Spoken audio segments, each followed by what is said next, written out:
그리고 나 고개 숙인 언론 앞에 그런 부당한 특권 앞에 고개 숙이는 비굴한 대통령 될 생각 없다. 한국 정치라는 그 여의도의 유리창을 처음으로 깨뜨린 어떤 순환의 역사를 겪은 전라도 사람들하고 가장 닮아있는 그런 정치인이었다. 그런 대통령이 있었다는 것을 기억하는 것만으로도 충분하지 않을까.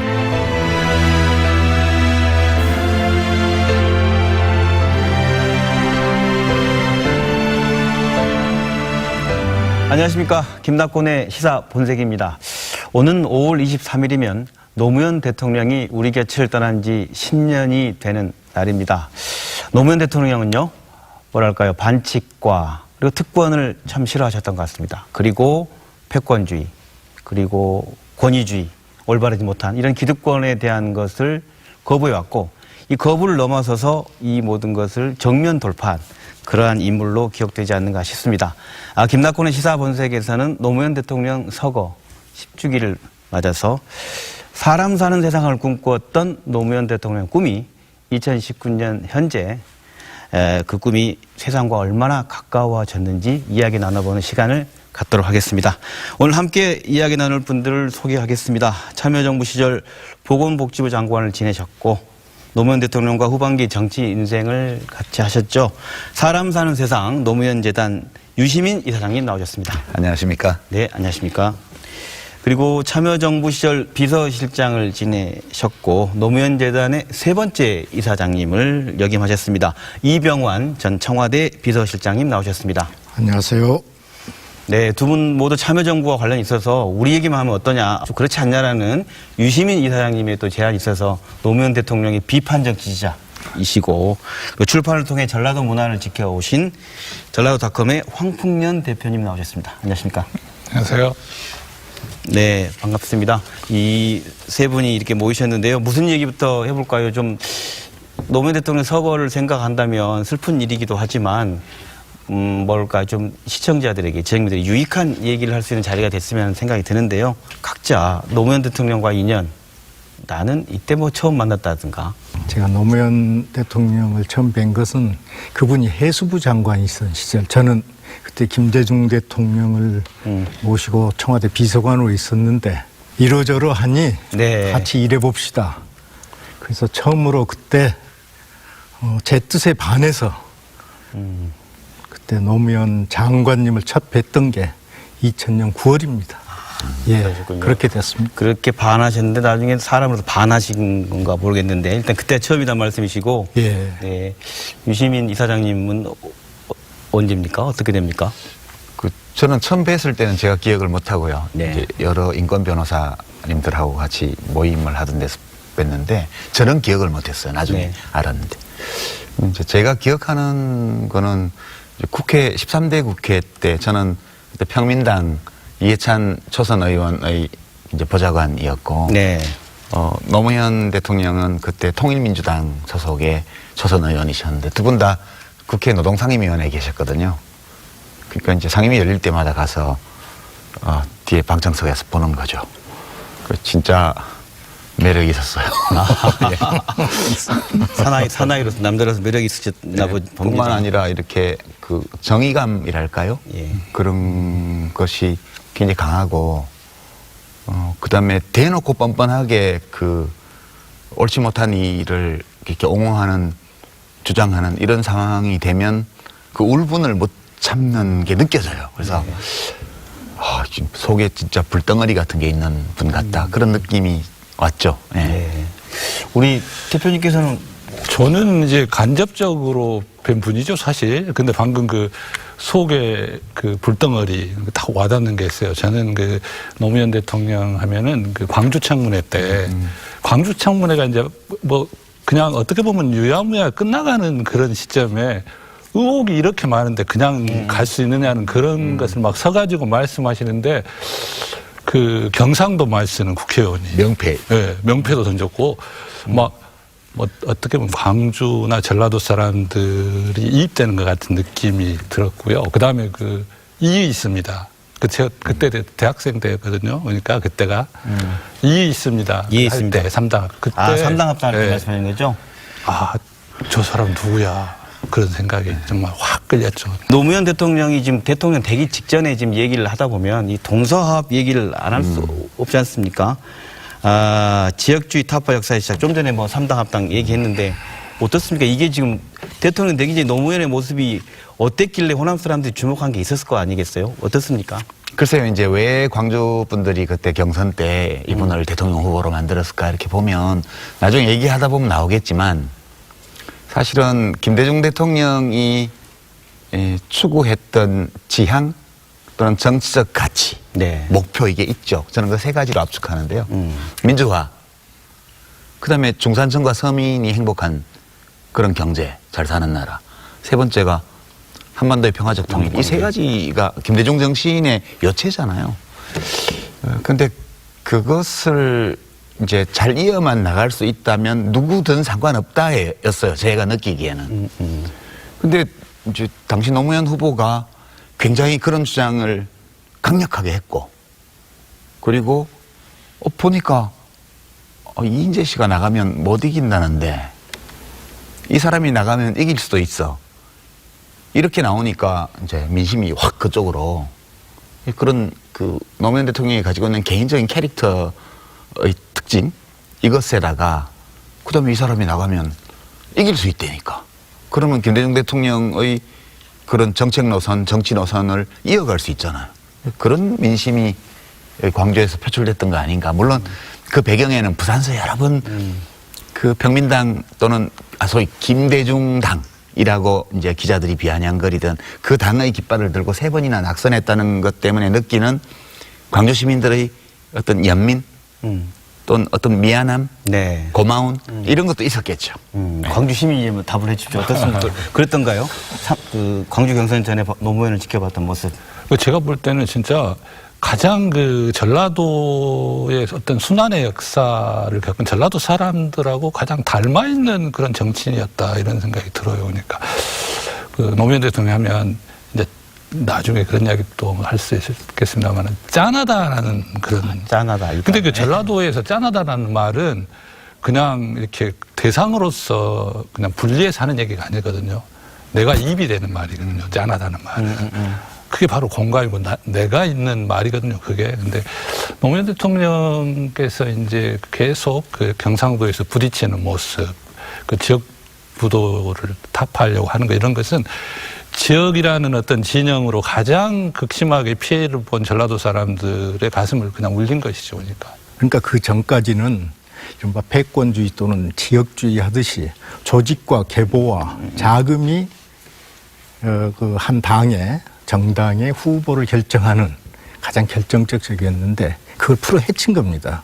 그래서 국민 참여 경선이라는 그 새로운 방식의 도입을 통해서 노무현 그 후보가 폭발할 수 있는 그 바닥, 이른바 민초들의 혁명이 일어난 첫 그 경선이었고 대통령 선거였다. 저는 그렇게 봅니다. 그런데 그 바닥은 노무현이라는 그 물건, 상품이 아까 쭉 말씀하셨던 그 지역주의 극복을 위해서 또는 그분은 아주 단순히 이야기하면 교과서적으로 사신 분이에요. 정의란 이런 거다. 불의에는 대항을 해야 된다. 그리고 남을 배타하거나 배척해서는 안 된다. 함께 살아야 된다.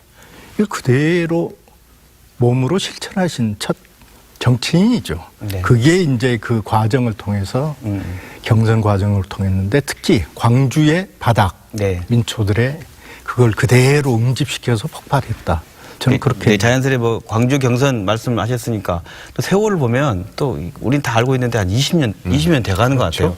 또 지금 젊은 사람들이면 또 모를 수도 있는 이런 기억인 것 같은데 광주의 경선의 기적을 얘기한다면 그때 보면 이렇게 경선장에서 그 김영배 선대위원장인가요? 네. 득표수 노무현 후보 595표. 득표수 595표.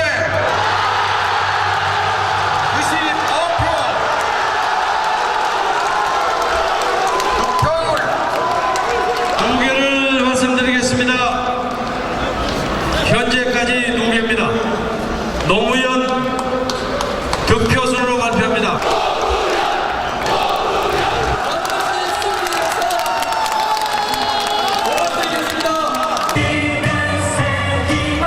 그때 노사모라고 이제 세 번째 부산에서 떨어지시고 나서 노 대통령이 바보 노무현 예, 아니죠? 그 바보 노무현에서 울분이 빛처럼 쏟아졌던 그 밤에 탄생한 조직이었죠. 근데 그게 이제 국민 통합을 강하게 내세운 정치인이셨기 때문에 이 영호남의 노사모들이 서로 편지를 주고받았어요. 손편지를 써서 이제 영남 이게 광주의 그 선거인단 대의원 이런 분들은 울산에 있는 아는 사람한테 편지를 보내고요. 그다음에 경상도의 또 그 지지자들은 이 광주의 선거인단들에게 손편지를 보냈어요. 그리고 그 일부 손편지를 인터넷으로 공개를 했거든요. 정말 눈물겨운 얘기들이 많았어요. 근데 그게 그 편지, 손편지를 받은 대의원들의 마음을 움직였을 뿐만 아니라 그것을 그냥 관전하고 있는 많은 사람들의 마음에 풍파를 일으킨 거죠. 저는 그때 그 편지들을 정말 읽으면서 눈물 나는 편지가 많았어요. 네, 그런 것들도 있어요. 그분들이 직접 편지를 쓰고 광주에 있는 대의원들에게 진심으로 전달하니까 그때 이게 기존 언론에서는 점검이 안 되는 거죠. 네. 근데 그게 감동을 많이 받았다는 얘기를 들었거든요. 아, 그렇죠. 그 주변에서, 그러니까 이제 어떻게 보면 그 민심은 그렇게 이미 그 새로운 시대에 열망하는 새로운 시대로 진입한 것이죠. 근데 기득권은 그걸 모르고 있는 거예요. 그 노무현 후보가 또 뭐랄까요. 이제 대통령 되기 전에 이러한 과정을 통해서 지역주의를 극복하고 됐는데 대통령이 되면서 보면 뭐랄까요. 수도권 공화국 네. 뭐 이런 거에 대한 촌놈 노무현으로서 마음속에 뭔가 바꿔보고자 하는 열의가 굉장히 많았던 것 같아요. 그 얘기를 한번 좀 해주시면 좋겠는데 당시 노 대통령의 국가균형발전 정책도 그래서 나온 것 같고 어떻습니까? 노무현 대통령의 모든 정책 노선이나 그 어떤 지향 이런 것들을 이해하려면 그 밑에 깔려 있는 김대중 대통령의 정책 노선을 봐야만 돼요. 그래야 이게 온전하게 이해가 돼요.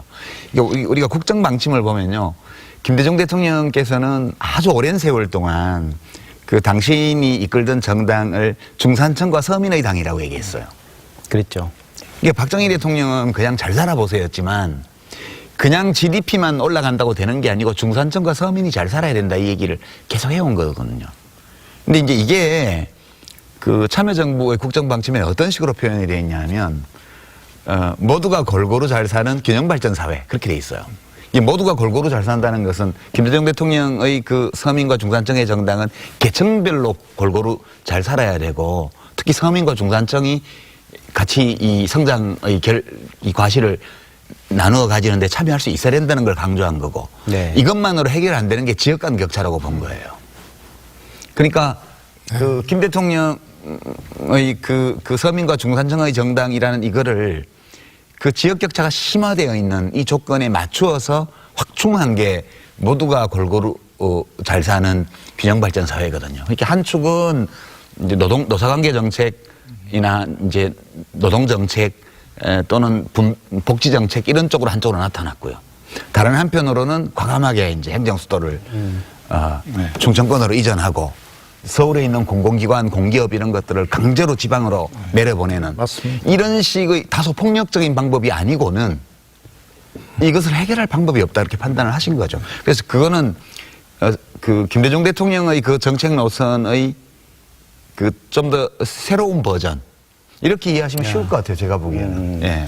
어떤 삼당 합당으로 어떤 아까 말씀하신 소외되고 호남 입장에서 이 지역 간의 불균형의 문제가 발생한다는 걸 고민했을 때 국가 균형 발전 정책 호남 사람들이 봤을 때 어쩌면 지역주의를 넘어서서 궁합이 좀 잘 맞는 정책으로 기대가 컸던 거 아니겠습니까? 어떻습니까? 그렇죠. 워낙 이제 오랫동안 그 뭐 개발 산업 이런 데서부터 소외되어 있는 그런 부분도 있었고 또 저는 개인적으로 한 20년 정도 지금 전라도 어떤 민생을 지금 그 기록하러 다니는 사람이잖아요. 근데 그렇죠. 민생을 제대로 들여다보면 이게 얼마나 중요하고 시급한지를 알게 되는 것이죠. 그래서 저는 그 노무현 대통령께서 균형 발전 그리고 그 국정 지표가 분권과 자율과 분권이라는 그런 게 굉장히 중요하게 강조됐는데 그 민생을 제대로 들여다본 사람만이 그것이 얼마나 시급하고 그것이 국가의 어떤 운명을 결정한다는 것을 알고 있다 저는 그렇게 봐요. 그래서 그것을 정부가 할 수 있는 가장 빠르고 효율적인 것이 결국 정부가 핸들링할 수 있는 공공기관을 강조를 하는 것이다. 사실은 전남 광주 뭐 할래도 참 어려운 곳이었습니다. 그동안 그 물적 기반, 경제적 기반이 한데 있어서 그래서 그 대표적인 게 물론 이제 광주 문화전당, 아시아 문화전당 이것도 있고 뭐 여수 엑스포도 있고 여러 가지가 있습니다만 그 중에 하나가 이제 호남선 KTX 문제입니다. 사실은 지금 요즘은 예타 면제라는 게 나오는데 예비타당성 예. 예. 그 당시에 모든 전문기관이 이렇게 다 반대예요. 경제성이 없다예요. 이해찬 총리도 반대해서 저희 그건 여론 좀 안 좋았었어요 그때. 아니, 처음에. 예, 처음에. 그러니까 그 보고서를 받으시고 당연히 합리적인 정치인이라면 그렇게 봐야죠. 네. 근데 이 노무현 대통령께서 그러니까 하자. 가격하셔서 네 그런데 말씀이십니다. 네, 그러니까 하자. 그걸 해놔야 뭐가 되지. 뭐가 안 된다고 해서 그걸 안 하면 그럼 언제 한단 말이냐. 아, 네, 네. 그거죠 기본적으로. 그래 이제 그 가장 그 폭력적인 방법으로 옮겨진 게 한국전력입니다. 아, 한국전력이 폭력적으로 옮겨졌다고요? 이게 지금 이제는 말할 수 있다 그런 겁니까? 한번 얘기해 주십시오. 어떤 건? 아니. 네. 공적 권력을 통해서 하지 않으면 그렇죠. 안 되는 부분을 말씀하신 거죠. 네. 공적 폭력. 네? 그런데 네. 저는 그 과정을 너무 잘 압니다. 한전이 그 당시에 네. 공기업 중에서 세계적인 공기업이잖아요. 가장 규모가 크고 하방 효과가 크고 이걸 어디로 가져가냐. 당연히 영남, 부산에서는 싸움이 말도 못했습니다. 가져가야 그때 된다. 진짜. 예. 이거 우리 안 주면 되냐. 음. 그때 여러 검토를 많이 하셨죠. 여기 혁신도시, 나주 혁신도시는 사실은 전남도와 광주시가 공동으로 만들자고 한 합작품입니다. 다른 데는 그게 없어요. 이제 그걸 명분으로 해서 그 결정을 하고 이제 한전이 일로 오는 것 때문에 네. 또 다른 데들은 그거 달래느라고 또 뭐가 가고 이 조정이 굉장히 복잡했습니다. 그러니까 한전이 여기 오면서 연쇄작용으로 다른 데들이 조정이 좀 되고 너무 심한 반발이 다른 지역에서 오지 않게 하려고 또 맞춰주고 이렇게 해서 굉장히 복잡한 과정을 거쳤어요. 광주 시민과 전남 도민 여러분, 저는 광주 전남 혁신도시가 가장 성공적인 혁신도시가 되리라고 생각합니다. 그리고 이 성공은 이미 시작되었다고 생각합니다. 여러분께서는 양보와 타협을 통해서 혁신도시를 공동으로 건설하려는 그러한 특별한 모범을 보여주셨습니다. 이곳은 서남권의 새로운 성장 거점으로 훌륭히 기능하게 될 것입니다. 노무현 대통령을 바라본 호남, 또 호남이 또 바라본 노무현 대통령에게 대통령 되기 직전 얘기했고 대통령 된 이후에 이제 분권 정책 말씀하셨는데요. 그런 그 좋았던 관계가 노무현과 호남 얘기를 하다 보니까 좀 삐걱대는 게 이제 대통령 되고 나서 시작된 시간순으로 얘기해 본다고 한다면 우리가 또 기억하는 사건이 대북 송금 특검인가요? 대북 그렇죠. 송금 특검이죠. 이때 당시 호남에서는 그때 어떻게 받아들였죠? 대북 송금 특검을 우리가? 근데 저는 한 가지 전제가 있어요. 저 같은 경우는 네. 그 북한과 관련한 문제, 그 다음에 미국과 관련한 문제 이런 것에 대해서 뉴스나 언론을 액면 그대로는 제가 믿지 않습니다. 사실은. 왜냐하면 이것이. 기자하셨으면서 또. 아니, 왜 그러냐면 네. 그것이 정보가 유통되는 그 과정 자체가 보면은 네. 되게 그 정보기관을 통해서 유출이 되고 그 다음에 또 언론사들이 정치적인 성향에 따라서 그 다음에 정치인들이 또 그것을 자기 정당이나 이런 것을 유리하게 하기 때문에 네네. 상당히 우리가 일반인들이 그것을 제대로 알기라는 것은 사실 어려워요. 근데 어찌됐든 간에 그래도 대북송금 특검과 관련해서 그 김대중 대통령께서 해왔던 가장 그 중심적인 정책에 대해서 뭔가 노무현 대통령이 뭔가 과오를 덜춘다든가 이런 쪽으로 이제 자꾸 이렇게 이야기가 되니까 배신감 같은 것이 있었죠. 그리고 또 한쪽에서는 아니 그래도 뭔가 또 상황이 있었을 것이다라는 그래서 근데 헷갈리기 시작하는 그런 지점이라고도 할 수 있는 거죠. 그냥. 네, 먼저 여쭤봤던 게 이제 이거에 대한 속사정을 이제 10년 대통령 돌아간 10년 되셨고 저보다는 예. 실장님 더 잘 아시지 않아요? 그 경위를? 여수 야대 정국이었습니다. 2004년, 2003년 집권하자마자 한나라당이 과반수를 갖고 있었죠. 과반수를 넘고 있었고 그리고 2004년에는 총선이 있습니다. 그러면 제1야당 야대 야당은 어떤 전략을 쓰겠습니까? 계속 가는 겁니다. 총선까지. 응? 그리고 사실은 있었고 그래서 이 과정을 어떻게 극복할 거냐. 지금도 마찬가지입니다만은 우선은 국정조사하자. 그다음에 검찰 조사. 그다음에 이거 안 된다. 국정조사. 그다음에 아마 내 추측으로는 2003년 정기국회쯤 해서는 이제 특별검사 저기를 야당이 내서 성취를 해내고 그러고 총선까지 갔을 겁니다. 그런데 이 과정에서 이건 여기서 끊어야 된다. 그리고 이 과정을 극복하지 못하면은 정말 김대중 대통령께서 평생을 해오셨던 남북관계, 화해협력 이걸 더 이상 한 단계 더 진보시킬 수 없다는 생각을 하셨을 겁니다. 저는 그걸 그렇게 보고 그래서 여기서 끊자. 그러면 특검은 왜 받아들였느냐. 그러니까 검찰 수사 놔두고 그다음에 국회가 국정조사하고 마지막에 한 2003년 10월쯤에는 특별검사 다시 임용을 할 겁니다. 야당이. 그래서 2004년 총선까지 가는 거예요. 그 전략적으로. 근데 특별검사를 먼저 받음으로써 그리고 특검은 범위가 한정됩니다. 대상이 한정됩니다. 시간이 한정됩니다. 아주 기술적으로만 보면은. 그래서 많은 고민과 있었고, 그리고 또 그 당시 동교등 많은 분들로부터 압력도 받고 비난도 받았지만 결단을 내리신 거죠. 이게 가장 빠른 길이고, 그리고 김대중 대통령이 해오셨던 햇볕 정책을 계속 갈 수 있는, 이걸 해결하지 않고는 갈 수 없다. 이렇게 생각하시고, 그래서 결과적으로는 저는 그 과정이 아니라 결과로서 보면은 김대중 대통령께서 추진했던 햇볕 정책을 가장 구체화해서 실천적으로 또 확대할 수 있었던 그 모멘텀도 거기에서부터 비롯되지 않았나, 저는 그렇게 생각을 합니다. 네. 이게 이제 좀 다른 각도에서 보면요. 네. 이게 단순히 이게 특검을 한 게 옳았냐 안 옳았냐를 넘어서는 정치적 맥락이 있거든요. 네. 이 사건이 이렇게 커진 게 예, 그거는 김대중 대통령과 노무현 대통령의 관계에 관한 문제예요. 그 좀 쉽게 설명해 주세요. 어떤 관계? 예, 네. 저는 이제 노무현 대통령은 고분고분한 후계자가 아니었어요. 출발도 통일민주당에서 했죠. 그 다음에 중간에 그 통추 꼬마민주당 하면서 삼김청산 주장하면서 김대중 그 당시 야당 지도자하고 대립했던 적도 여러 차례 있었고요. 그리고 97년 대선을 눈앞에 둔 상황에서 그래도 정권 교체를 위해서는 다른 걸 다 포기해야 된다. 이렇게 해서 이제 새정치국민회의로 결합을 했고요. 그렇게 된 거잖아요. 그러니까 그냥 김대중 대통령을 따라다니면서 그 상속받아서 대통령이 된 분이 아니에요. 그러니까 쭉 대통령이 되기 전까지의 정치적 과정에서 상당히 어떨 때로는 심각하게 김대중 대통령한테 대들었던 분이세요. 각을 세우기도 하고. 각을 세우고요. 네네. 상김청산 그러면 다 청산하자는 얘기잖아요. 근데 정권 교체가 더 급한 것 같다. 그러니까 이 세대 교체 주장은 지금으로서는 할 때가 아닌 것 같다. 이렇게 판단하고 그 당에 들어왔던 거 아니에요. 그러니까 두 번째 그 불편한 관계가 바로 대북송금 특검이에요. 근데 저는 이제 이 모든 것을 총체적으로 정리해 보면 두 분이 두 바퀴 뛰동갑일 거예요, 아마. 아, 두 바퀴 뛰던가? 예. 김대중 대통령하고 노무현 대통령이 두 바퀴 뛰동갑일 거예요. 제 기억에 그런데. 그러니까 약간 작은아버지 뻘쯤 돼요. 큰아버지는 아니고요. 작은아버지 뻘쯤 돼요, 나이 차이가. 네네.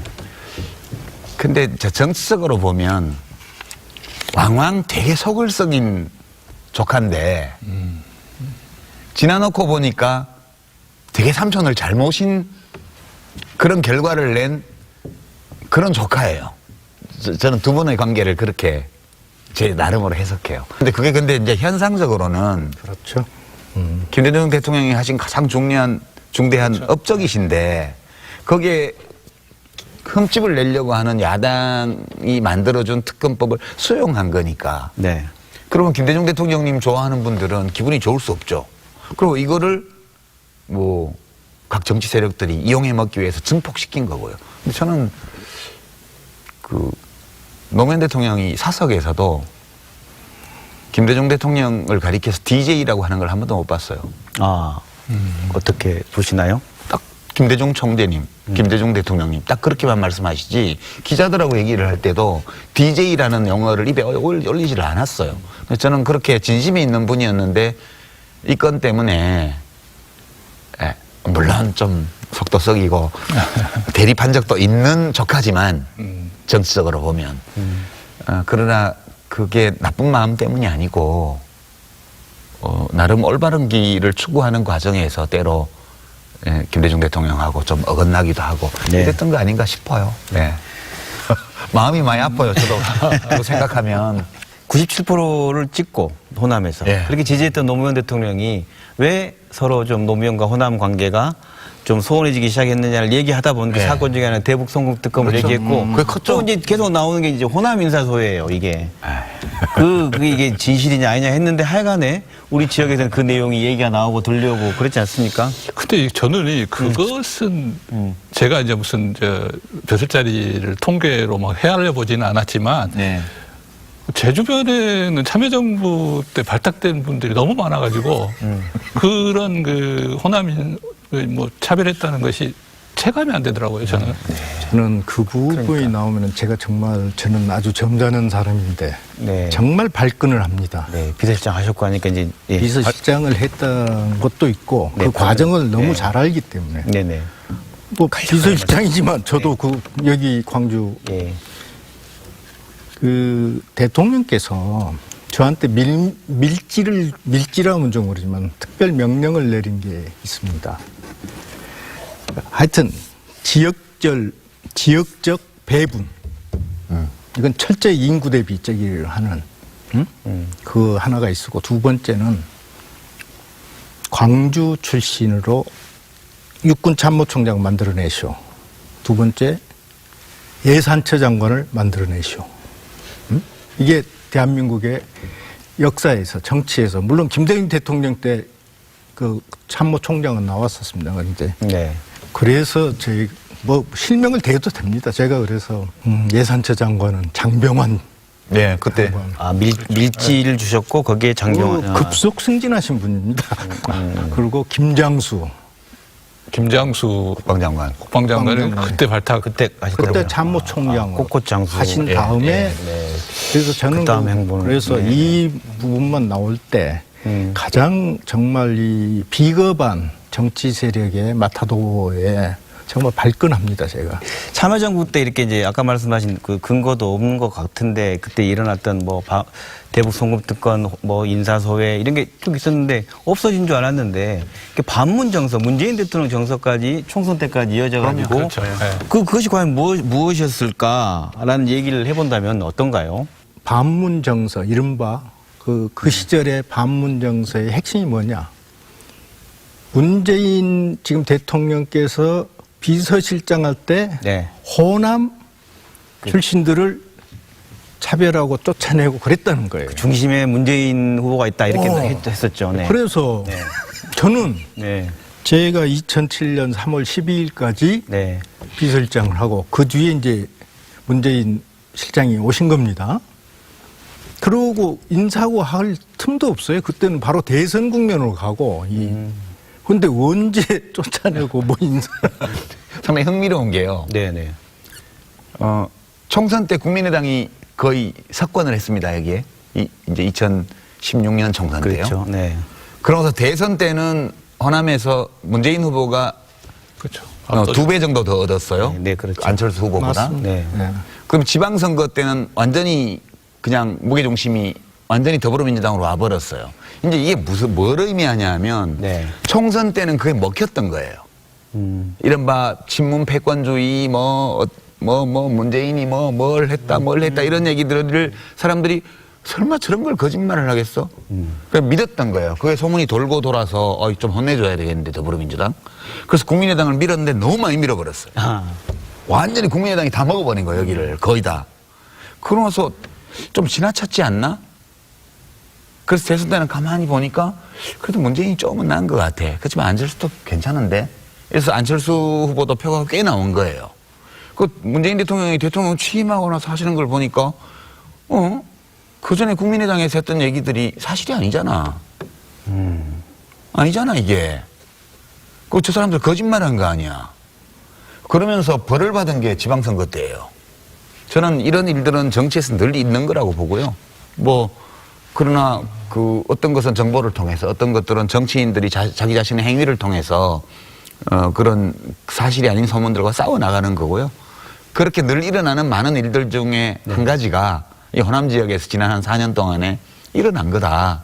그렇게 저는 생각해요. 그리고 전라도 사람의 입장으로 보면요. 이런 네. 게 있어요. 민주당이 어쨌든 이제 하나된 민주당이 이명박근혜 정권 동안에 제대로 대응을 못했다는 것에 대한 엄청난 불만이 있는 거예요. 사실은. 지금 우리가 이제 노무현 대통령의 10주기 이야기 하는데요.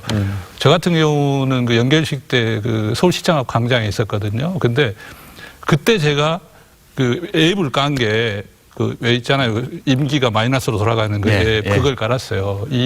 그 세월이 빨리 지나가기를 바라면서 오늘 또 24시간 뭐 지나갔구나 이런. 그래서 그 기간 동안에 광주 전라도 사람들이 느끼는 어떤 좌절감 이런 것에 대해서 민주당이 속 시원하게 대응을 못한 거예요. 그러니까 그런 부분에 대한 불만이 아주 이제 높아진 그런 상황이었고, 그 다음에 이제 그 총선 국면에 들어갔을 때는 이 김종인 그때 그 총재였으니까 대표였으니까 그 투입돼 가지고 이 정서가 안 맞죠. 전라도 사람들하고는 또 50 인사다 이런 정서가 안 맞죠. 그다음에 이제 공천도 부분으로 보면 다 낙하산이야. 그러니까 민주당에 대한 불만이 그 뭐랄까 이 정권에 대한 대응을 못 하고 있는 것에 대한 막 우라가 있는데 거기에 이제 총선에 대응하는 것도 이제 그래도 민주당 아닙니까? 이렇게 그래서 그런 부분이 문재인 대통령 그때 당시에 문재인 후보에 대한 거부감이라 또 물론 이제 아까 말씀하신 그런 부분 때문에 있었겠지만 기본적으로 민주당 혼내줘야 되겠다 이런 게 있었고요. 그렇죠. 네. 그다음에 제가 그 전라도 사람들의 뭐 이렇게 안에 쏙 들어가서 보는 것은 아닙니다만은 정치를 바라보는 전라도 사람들은 상당히 대범합니다. 큰 흐름에서 봤을 때 너희들은 똑같아. 이런 게 있어요. 그러니까 그래 난 네가 뭐 그닥 그렇게 잘한 것 같지는 않지만 차라리 네가 한번 하는 게 낫겠다. 낙하산보다는 이렇게 그리고 거기에는 그래도 너희들이 대선 때는 하나가 될 것이다. 이런 게 있어요. 근데 이번처럼 그렇게 나눠져가지고 가볼지는 몰랐죠, 사실은. 진짜 좀 당혹스러운 게 있어요. 지금 호남과 노무현 대통령 10년 맞아서 지금 얘기하는 건 호남과 노무현이 서로 또 화해할 부분도 있다는 점에서 얘기했는데 지지자였어요, 호남이. 예. 지지하는 층과도 이렇게 사랑했다가 또 오해가 발생했다가 서로 반목하는 경우도 발생했는데 그렇지 않은 사람들과 상대로 한 노무현 대통령의 모습은 아까 모두의 말씀드린 정면 돌파, 문제 해결하겠다. 그러면서 대통령이 되면서 가장 먼저 했던 게 검사와의 대화였거든요. 그걸 국민들이 생중계로 봤고 그 정면 돌파의 모습에 그때 당시 반응은 좋지 않았습니다. 네. 그렇죠. 그 얘기가 대통령 씨도 어떻게 봤습니까? 이게 캐릭터에 관한 문제예요. 캐릭터. 예, 혹은 기질에 관한 또는 이제 개성, 퍼스널리티와 관련된 건데요. 네. 이 노무현 대통령 이전의 민주화 대통령은 김대중 대통령 한 분뿐이셨어요. 네. 물론 김영삼 대통령도 그런 요소가 있긴 했지만 저쪽 당으로 가셔서 하셨기 때문에 그게 좀 많이 가려질 수밖에 없고요. 최초로 민주적인 대통령으로 우리가 아는 분은 김대중 대통령 한 분밖에 안 계신 상태에서 노무현 대통령이 됐어요. 근데 이 두 분은 캐릭터가 정말 달라요. 인생을 임하는 태도가 달라요. 김대중 대통령 어록 중에서 정치인들한테 그 서생의 문제의식과 상인의 현실 감각 두 개를 다 가지라고 늘 말씀을 하셨잖아요. 그렇죠. 그리고 국민들보다 한 발짝 혹은 반 발짝만 앞서가라고. 근데 그거는 김대중 대통령께서 당신의 정치적 생애에서 얻으신 결론이에요. 그 수십 년간 선거제도를 회복하기 위해서 목숨 걸고 싸운 분이고 요만큼만 삐끗해도 금방 당신 자신뿐만 아니라 수하에 있는 사람들의 정치 생명과 물리적인 생명까지도 위협받을 수 있는 조건에서 정치를 수십 년간 하셨잖아요. 이분은요 조심스러울 수밖에 없어요. 의도치 않았던 작은 오류 하나 때문에 목숨이 왔다 갔다 하는 인생을 사신 분이기 때문에 저는 그 맥락에서 이해를 해요. 옳은 말씀이시지만 모든 시대의 모든 정치인들이 저래야 되는 것은 아니다 그렇게 생각해요. 노무현 대통령은요, 제가 아까도 말씀드렸지만 김대중 대통령을 전제로 하지 않으면 노무현 대통령은 이해할 수 없는 사람이에요. 이 노무현 대통령은 로맨티스트예요, 기본적으로요. 로맨티스트. 예, 그러니까 그 격정, 질풍노도 이런 거 있잖아요. 그러니까 이분은 반걸음 앞서가거나 또는 상인의 현실 감각으로 이해관계를 타산하는 것이 아니고 옳냐 그러냐 이걸 딱 가린 다음에 아주 옳지 않을 뿐만 아니라 이 옳지 않다고 얘기하는데 아예 들어먹지도 않잖아요. 그러면 반발짝을 앞서가는 게 아니라 자기가 가서 들이받아 버려요. 그런 스타일이었거든요. 그러니까 좋다 나쁘다 말할 수가 없어요. 김대중 대통령님은 그분대로 자신의 캐릭터를 가지고 인생을 살아온 분이고요. 노무현 대통령은 또 그 캐릭터로 평생을 살았던 분이에요. 돌아가시는 날까지요. 네. 돌아가신 것도 마찬가지예요. 진짜 자기 색깔대로 돌아가신 거거든요. 떠날 때도. 그래?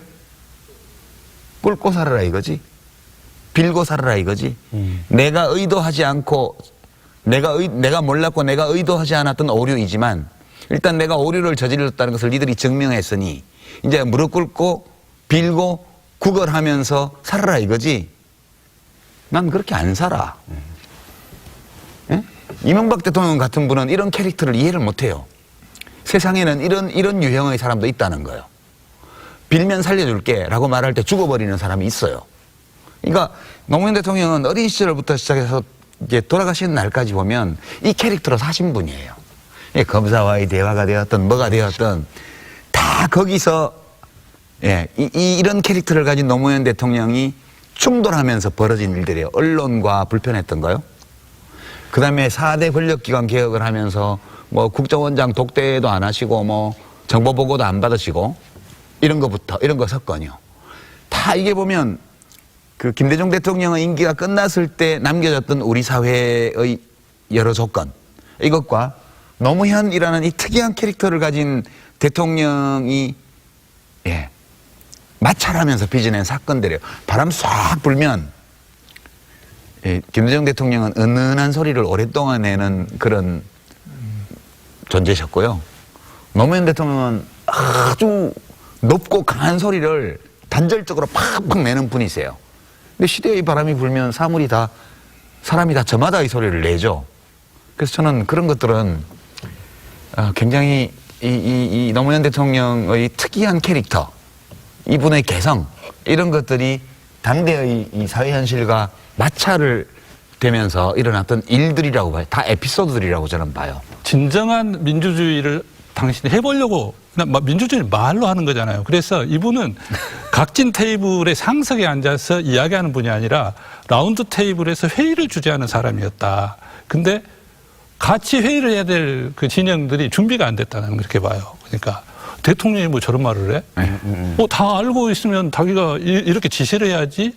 또 뭐 아니 왜 저렇게 품위 없는 말을 해야 돼? 이런 식으로 어떤 뭐랄까 그 같은 위치에서 서로 토론하고 대화하려는 그런 자세가 안 돼 있었다. 우리 사회 그런 부분에서 저는 되게 안타깝게 생각합니다. 그러니까 상인의 현실 감각이 많이 부족하셨죠.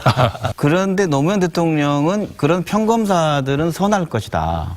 그리고 또 그 다음에 뭐 세무공무원과 대화나 또 계획했다는 얘기도 들었어요. 그래서 그런 선 의지로 이분들과 잘 소통하면 그 문제를 해결해 나갈 수 있을 거라 생각하지 않으셨나 생각하는데 그랬습니까? 아니면 이 문제가 그렇죠. 근데 거기서 83학번인가요? 뭐 이런 질문을 검사들이 하고 그랬어요. 기억나는데 그래도 노무현 대통령은 강제력으로 뭘 하는 거를 이제 제1의 대안으로 안 여기셨어요. 그러니까 강제적인 수단을 동원하는 거는 어쩔 수 없는 거. 근데 공공기관 공기업을 지방으로 이전시키는 거 이거는 아무리 말로 해도 절대 안 들어요. 그러니까 그게 확실했기 때문에 대통령의 강제 권력을 가지고 이제 옮기게 만든 거고요. 이렇게 이제 권력기관의 자기 혁신이나 이런 것들은 그래도 그 다 사람들인데 일단 대화를 통해서 스스로 개혁하는 걸 해봐야 되지 않아. 그리고 그 기회를 줘야 되고 그리고 내가 그걸 할 수 있게끔 내가 압력을 넣거나 이런 거 안 할게. 이렇게 하셨는데 그 낭만주의자는 말이 맞네요. 그렇죠. 낭만파죠. 저는 그렇게 봐요. 이게 우리가 물이 이렇게 녹물이 나오면 물탱크를 갈 수 있잖아요. 물탱크만 갈아가지고는 이게 깨끗한 물이 안 나옵니다. 파이프라인을 다 갈아야 돼요. 그 파이프라인이라는 것이 이게 민주정권이 됐든 무슨 뭐 군사독재 정권이 됐든 좀 멀리 가서는 뭐 조선시대가 됐든 그런 시스템 자체가 너무 오랫동안 우리 한 온전해 오고 있는 것이죠.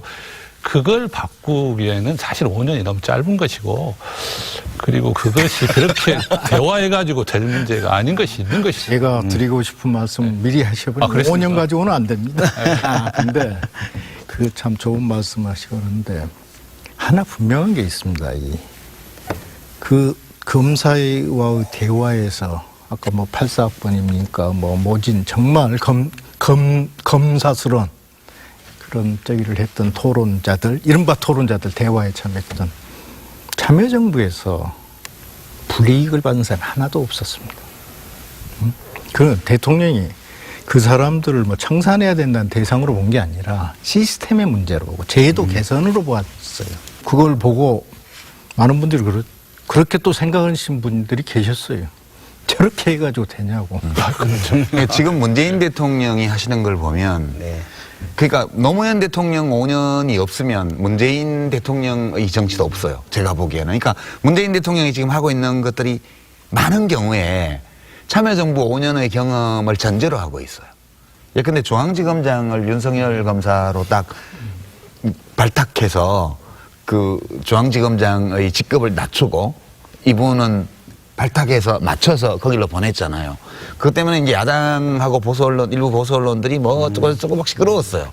시끄러운데 결국 이게 어디서 온 거냐 하면 제가 해석하기에는 검사들하고 대화하고 토론하고 이래가지고 뭘 한다는 건 안 된다, 기본적으로. 그리고 적폐청산을 하려면 그런 방식으로는 안 되고 대통령의 합법적인 권한을 가지고 할 수 있는 일을 그런 거는 국회에 가서 허락 안 맡아도 되지 않습니까?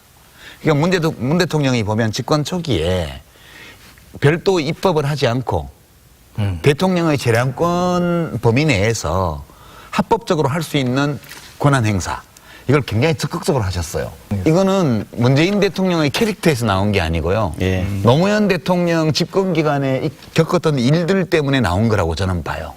그런데 노무현 대통령이 퇴임한 이후에 기득권들은 근데 그냥 퇴임했으면 가만두면 될 건데 가만두지 않았어요. 왜 이렇게 각을 세우고 가만두지 않았는가에 대해 짧게 한번 말씀 듣고 또 하나 질문 더 듣고 그다음에 하고 마무리 짓도록 하겠습니다.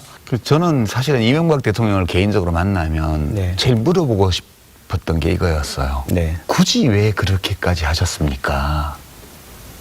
굳이 그렇게까지 그 뭐 청와대 그 자료 노무현 대통령이 자발적으로 법을 만들고 제도를 만들고 시스템을 만들어서 다 남겼던 그 자료 복사본 하나 회고록 쓰려고 가지고 있었다는 것만으로 그 괴롭히고 그다음에 뭐 대통령 특수활동비 쓴 내역까지 다 뒤져가지고 비서관을 구속시키고 이렇게까지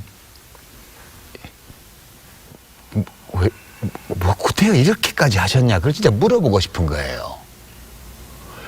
그런데 이제 그분을 만날 수가 없죠, 제가.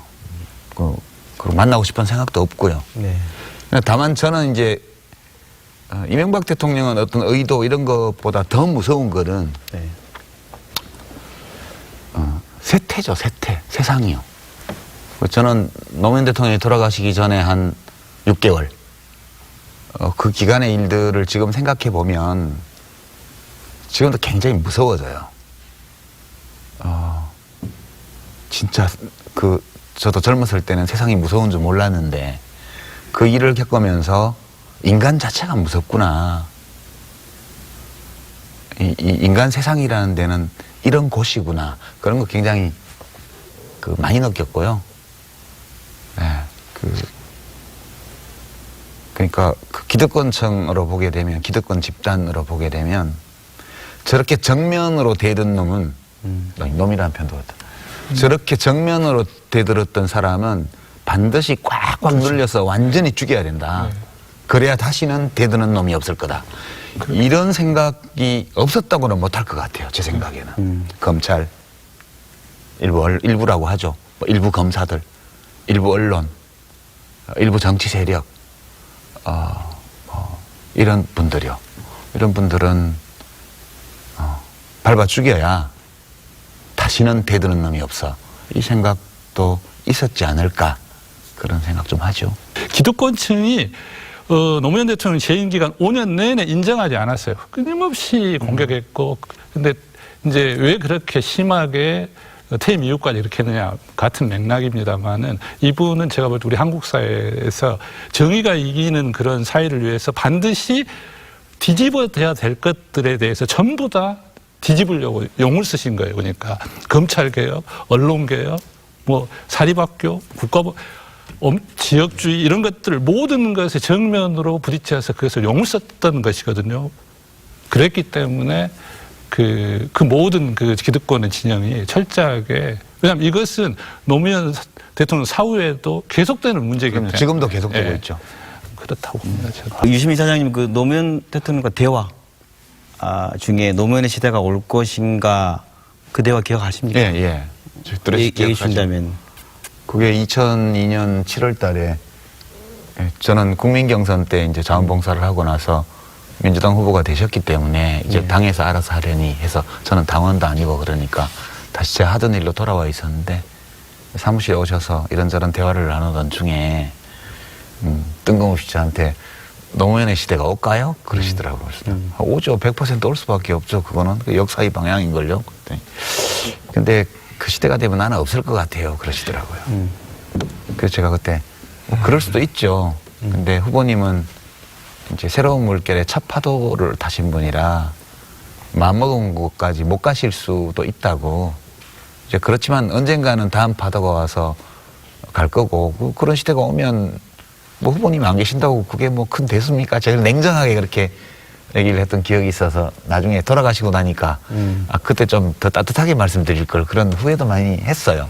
지금 노무현 대통령은 자연인으로서는 이제 떠나고 안 계시죠. 그렇지만 그분이 이루지 못했지만 이루어야 한다고 주장했던 그 과제들은 여전히 남아있고 일부는 이루어져 가고 있고 또 상당 부분은 아직도 이루어지지 않고 있고 그러나 언젠가는 반드시 이루어질 거라고 봐요. 네. 노무현의 시대는 아직 오지 않았다 저는 그렇게 생각해요. 네. 지금 노무현을 기리고 노무현 정신을 말하는 분들이 참 많은 것 같습니다. 그 많은 이유는 뭐라고 보는지를 다 각자 끝 말씀으로 이렇게 듣고 마지막 듣도록 하겠습니다. 이병환 원래 실장님께서 말씀해 주십시오. 노무현 대통령에 대한 생각 또는 시각, 인식은 제각각입니다.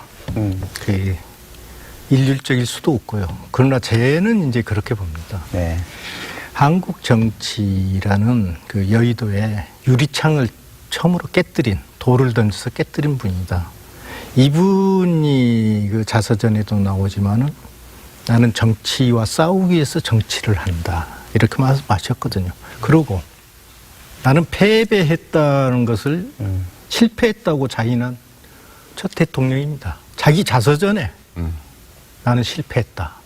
실패 이유는 정치와 싸우기 위해서 정치를 시작했는데 결국은 그에서 정치에 지고 말았다는 그런 그 철학, 그게 우리 대중 속에 각기 다른 모습으로 지금 색인돼 있지 않나 그런 생각이 들어서 아마 이 노무현 현상 또는 노무현에 대한 추억 또는 노무현에 대한 새로운 그 미래는 앞으로 계속되지 않을까 저는 그렇게 봅니다. 아무튼 우리 사회가 가야 할 길에 있어서의 어떤 많은 뭔가를 던져줬다, 씨를 뿌렸다 이런 생각하고요. 요즘 뭐 그 갑질에 대한 횡포에 저항하는 거랄까, 권위주의가 막 무너지고 있잖아요. 이런 모든 것들은 노무현 대통령께서 뿌려놓은 어떤 씨다 저는 그렇게 생각하고요. 한 가지 이제 전라도 사람으로서 느끼는 것은 노무현 대통령께서 그런 말씀하셨잖아요. 민주주의의 마지막 보루는 깨어있는 시민의 조직된 힘. 저는 그게 전라도라고 생각해요. 역사 속에서 오랫동안 전라도라는 조직된 그런 어떤 그런 힘이 늘 그 역사의 정의에 섰고 노무현이라는 그런 대통령을 만들었다라는 것에 대해서 자부심을 갖습니다. 네. 가끔씩 전직 대통령에 대한 호불호, 선호도 조사 이런 게 국민 여론조사가 나오는데요. 네. 거기 보면 이제 노무현 대통령이 몇 해 전부터 제일 높게 이렇게 나오죠. 김대중 대통령하고 두 분을 합치면 압도적 과반수가 됩니다, 지금. 근데 저 이제 비유하면 김대중 대통령은 되게 높은 산 같으세요. 우러러 보기에는 좋은데 가까이 하기에는 막 너무 똑바로 살아온 분 같은 그런 느낌. 노무현 대통령은 좋아하기도 편한 분이에요. 그러니까 지금 제가 노무현 재단 이사장으로서 생각하는 노무현 대통령은 이제 돌아가신 분이기 때문에 살았을 때는 바다로 가기를 포기하지 않는 강물처럼 그래서 늘 강물처럼이라는 사인을 잘 쓰셨어요. 사람 사는 세상하고 같이. 돌아가시고 나서는 어떤 강물도 마다하지 않는 바다처럼 이렇게 느껴져요. 그런 분을 개성하는 그런 사업을 하는 재단을 맡은 사람으로서 저는 노무현 대통령이 어떤 강도 마다하지 않는 바다 같은 분으로 이렇게 우리 사회 안에서 이렇게 자리를 잡으실 수 있도록 그렇게 해야 되지 않나. 또 실제로 또 그런 분이라고 생각해요. 여러 가지 이유로 각자의 사유로 좋아할 수 있는 분이거든요. 네. 네. 감사합니다. 오늘 말씀 듣다 보니까 끝 무렵에 그 사람 사는 세상이라는 노래 가사가 등장한 노무현 대통령이 좋아했던 노래 어머니라는 네. 노래가 갑자기 떠오릅니다. 노무현 대통령이 떠나고 10년 우리 사회는 참 많은 변화를 겪었습니다. 이명박근혜 정권을 거치면서 상식이 무너지고 민주주의 가치가 훼손되는 것도 목격했죠. 그 10년은 노무현을 지키지 못했다는 또 미안한 마음도 우리들 사이에 또 다시 우러나는 시간이 아니었나 싶습니다. 깨어있는 시민, 행동하는 시민의 힘을 잊지 말아야겠습니다. 지금 다시 노무현을 이야기하는 이유입니다. 오늘 방송 여기서 마칩니다. 다음 주 김낙곤의 시사본색에서는요, 노무현서 10주기 특집 그 두 번째 이야기로 찾아뵙도록 하겠습니다. 세 분의 토론자 여러분 감사드립니다. 고맙습니다. 네, 고맙습니다.